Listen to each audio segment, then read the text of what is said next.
सबैजनालाई यीशु ख्रीष्टको नाममा जय मसीह। जय मसीह।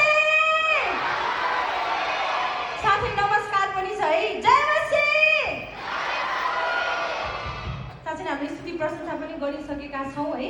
अब ढिला नगरिकन हामी हाम्रो प्रस्तुतितर्फ लाग्नेछौँ। हामी चाहिँ उत्तर भेगीय का क्वायरहरू हौँ हामी सबैजना।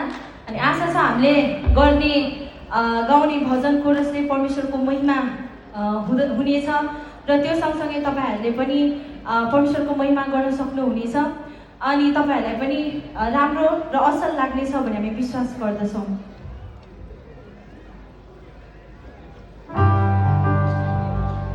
एउटा खण्ड भनेर हामी सुरु गर्नेछौँ।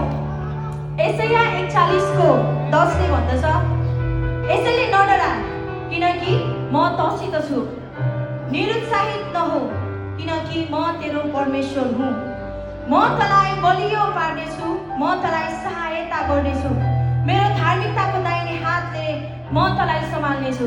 साथै कि वर्शिपमा पनि भनिराख्नु भएको थियो, तपाईँहरू कुन अवस्था परिस्थितिबाट गइराख्नु भएको छ हामीलाई थाहा छैन, तर आज त्यो परमेश्वर हाम्रो साथमा हुनुहुन्छ जसले चाहिँ हामीलाई सम्हाल्नुहुन्छ, हामीलाई बलियो पार्नु भएको छ र हामीलाई त्यो एउटा शरीर स्थान दिनुभएको छ।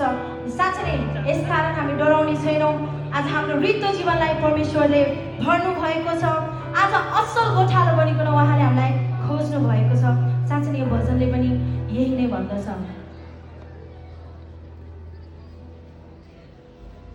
रित्तो थियो मेरो जीवन, तपाईँको प्रेमले भरिदिनु भयो।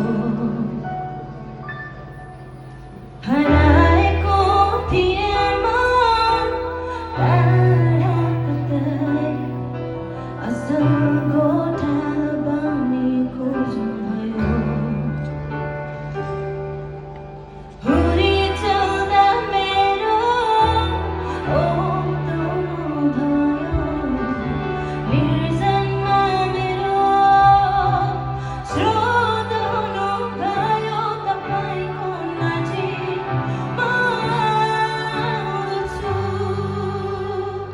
केवल तपाईँको आराधना गर्दछु, केवल तपाईँको महिमा गाउँदछु। जस्तै अवस्थामा पनि प्रभु तपाईँको हातमा थाम्दछु।